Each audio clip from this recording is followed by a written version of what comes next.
Oh, let's get the feelings. Oh, let's get the feelings. 蹴飛ばした石が転がる道、意地っ張りな君に似てる同士、素直になれずに I will remember レコードスニーカーと真似をした、古いもの新しいもの分け隔てもなく。 Hallo, ich heiße Naro und ich wäre eigentlich Gast auf der Loricon, aber da Corona immer noch wütet, habe ich mir gedacht, ich bringe euch zumindest ein Online-Tutorial. Also zeige ich euch heute, wie man diese Langa-Perücke aus Skate, dem Anime Skate, macht. Let's get it! Also das hier ist eine 60 cm lange Perücke gewesen. Von der habe ich erstmal die langen Haare abgeschnitten und sie dann in einem Zopfgummi zusammengemacht, damit ich damit später den Ansatz der Perücke kleben kann. Diese Haare legen wir jetzt erstmal zur Seite und verwenden sie dann später wieder.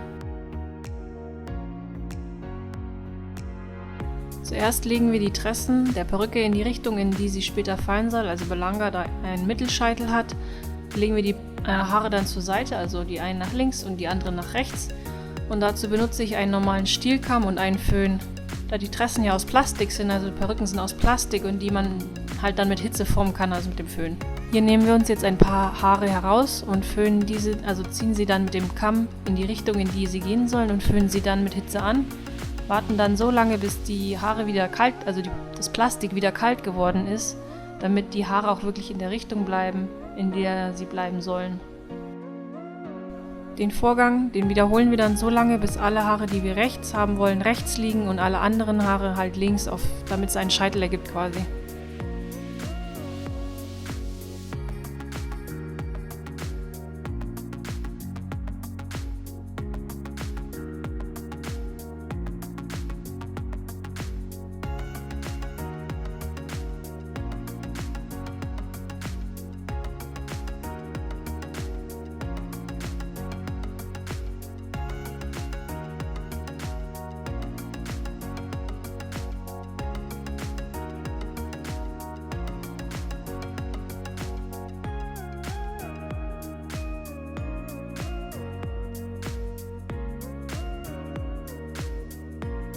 Auf die gleiche Art und Weise, wie wir jetzt den Mittelscheitel gemacht haben, nehmen wir jetzt die ganz vordersten Haare der Perücke und föhnen sie quasi nach hinten, damit der Ansatz so ein bisschen nach oben geht.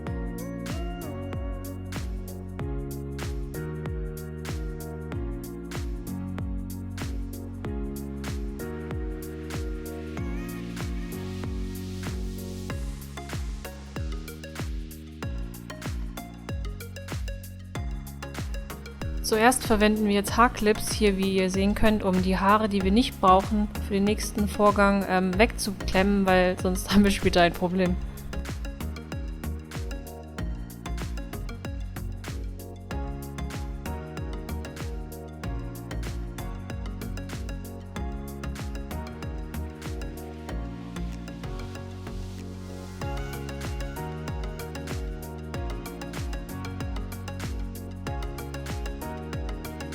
Denn jetzt benutzen wir einen Crimping Iron, sieht aus wie hier so ein Glätteisen mit Wellenstruktur drauf, um den Tressen mehr Textur bzw. Volumen zu geben. Und dafür nehmen wir hier immer ein paar Strähnen raus, pressen diese kräftig zwischen dem Iron zusammen und warten dann eben wie bei dem Föhn, bis sie wieder ausgekühlt sind.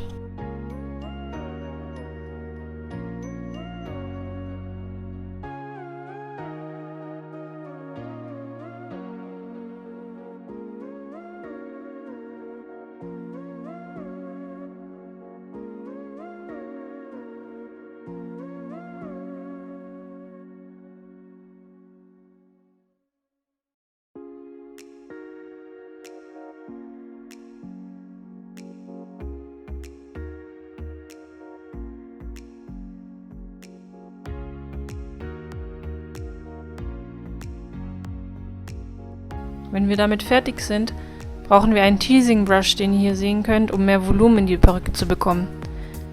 Wie ihr seht, packt ihr das Ende der Strähne, immer so ein bisschen Strähnen, kleine Strähnen nur nehmen und nicht zu viele, und dann brusht ihr kräftig in Richtung des Perückenansatzes.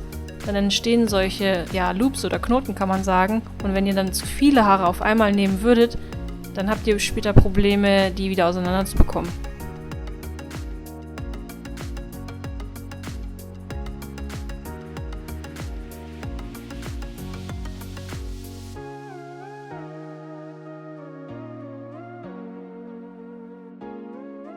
Jetzt benutzen wir einen Föhn, um die Knotenstruktur, die wir reingemacht haben, zu festigen, damit, wenn wir später einen Brush benutzen, um die Schlaufen quasi wieder ein bisschen rauszukämmen, uns nicht verloren gehen, also dass das Volumen später auch drin erhalten bleibt.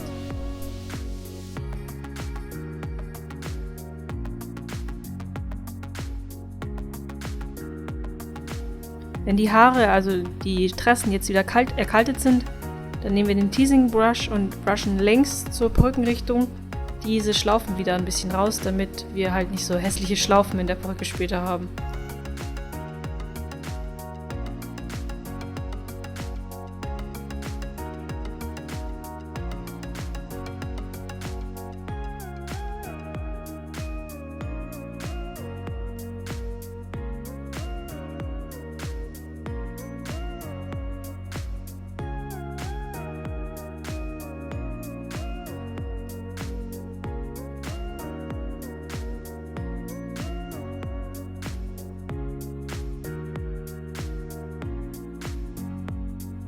Wenn wir die Haare jetzt schön ausgebrusht haben, wie wir sie dann gerne hätten am Ende, dann haben wir, wie wir hier sehen, 2 voluminöse Seiten, mit denen wir jetzt gut weiterarbeiten können.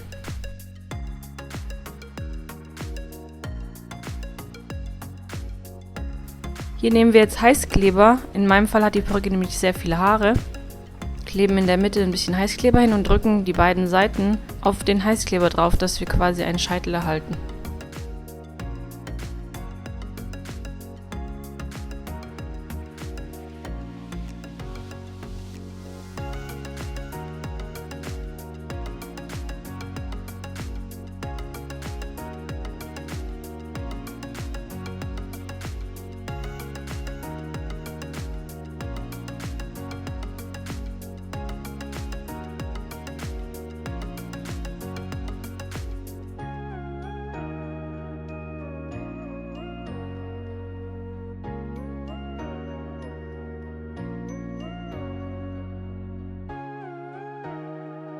Jetzt kleben wir den Ansatz, dafür nehmen wir die Haare, die wir vorhin zur Seite gelegt haben und ein bisschen Alleskleber, wie wir hier sehen, es ist einfach nur ganz billiger Alleskleber und nehmen immer einen ganz kleinen Teil von den Haaren nur, also lieber weniger Haare nehmen als mehr und kleben die dann vorne quasi an die Perücke dran. Dazu schneiden wir jetzt bei unserem kleinen Haarstück vorne die Haare gerade ab, machen dann auf die Haare ein bisschen Kleber, streichen das in die Fasern rein und kleben das dann später an die Perücke dran.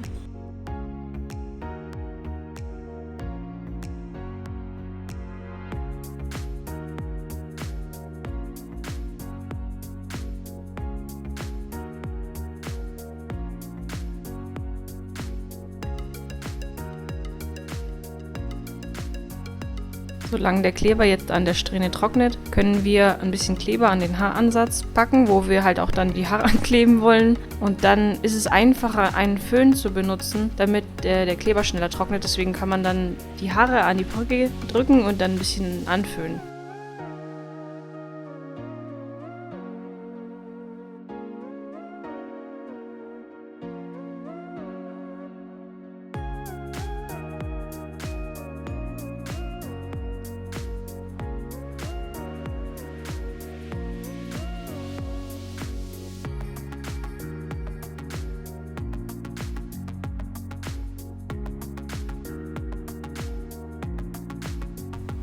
Wir können jetzt, solange der Kleber noch nicht ganz trocken ist, die Haare in die Richtung föhnen, in die wir sie später haben möchten, weil sonst stehen die natürlich nach oben und das sieht vielleicht nicht ganz so super aus. Deswegen föhnen wir die Haare nach unten, damit wir einen schönen runden Scheitel bekommen.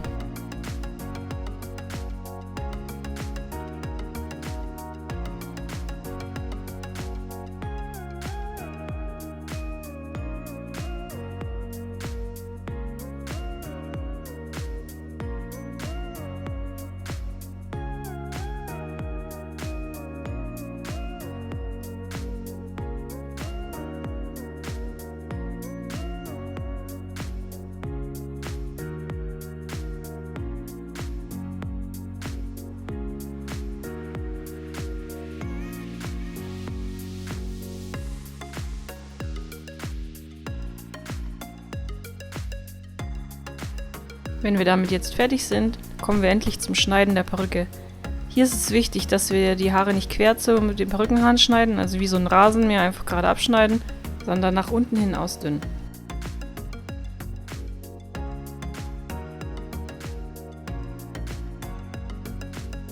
Wenn wir die Haare jetzt so ausdünnen, erhalten wir eine schöne natürliche Linie, wie ihr hier sehen könnt. Dann machen wir das Ganze auch auf der anderen Seite.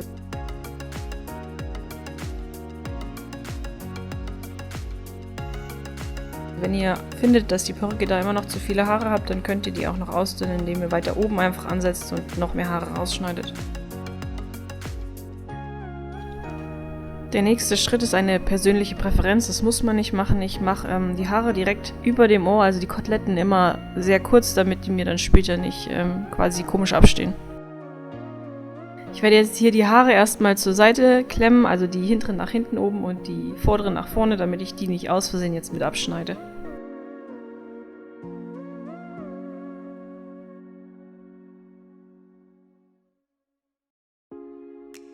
Jetzt könnt ihr die Koteletten einfach ganz gut abschneiden, ohne dass euch was in die Quere kommt. Da ich persönlich immer in Schichten schneide, binde ich mir jetzt mit dem Zopfgummi erstmal die oberen Haare weg und schneide dann die darunter die Haare erstmal ab. Wäre natürlich blöd, wenn ihr die oberen dann drüber hängen habt, weil dann seht ihr natürlich nichts mehr.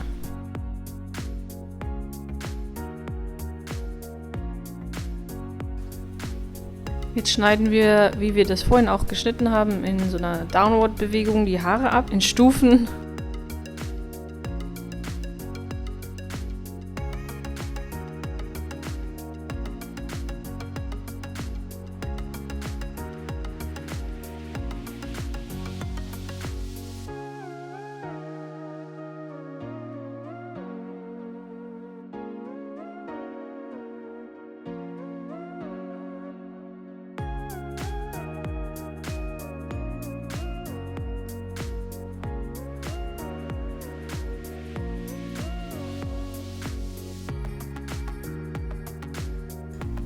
Damit die geschnittenen Haare schöner fallen, glätten wir sie jetzt in die Richtung, in die sie später dann auch fallen sollen. Also wir machen die Haare heiß, legen sie in die Richtung und dann warten wir wieder, bis es kalt geworden ist. Und das wiederholt ihr dann so lange, bis euch die Frisur gefällt.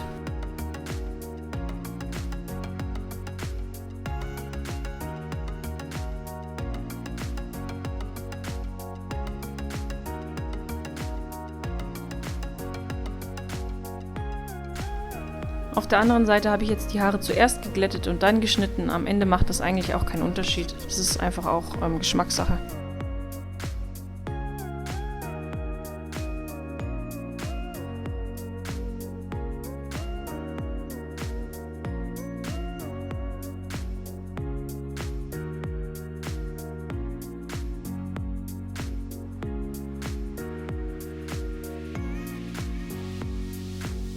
Und wenn ihr damit fertig seid, dann nehmt ihr von dem Zopf ein bisschen Haare wieder raus und macht den gleichen Step wieder. Solange bis ihr dann eigentlich das gewünschte Ergebnis habt.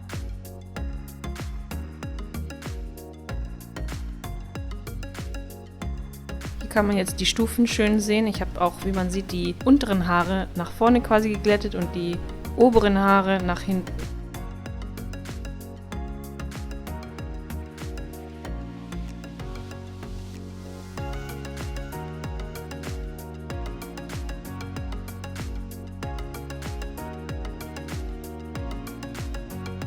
Mir hatte die Perücke jetzt vorne noch zu viele Haare, deswegen habe ich die oberen, also die Deckhaare weggeklemmt und die unteren dann noch weiter ausgedünnt, also Haare rausgeschnitten.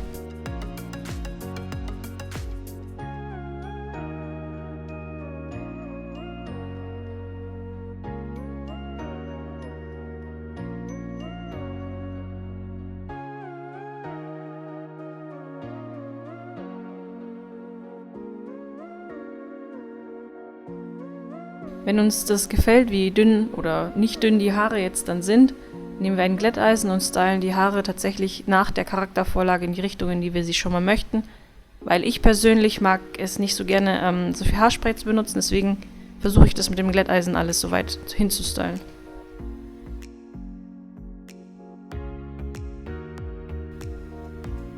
Ganz zum Schluss nehmen wir noch ein bisschen Haarspray und fassen nur die Spitzen zusammen, damit die Frisur sich auch noch frei bewegen kann und nicht super verklebt ausschaut.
So, eine Seite haben wir jetzt fertig gestylt und das gleiche wiederholen wir für die andere Seite und dann sind wir fertig.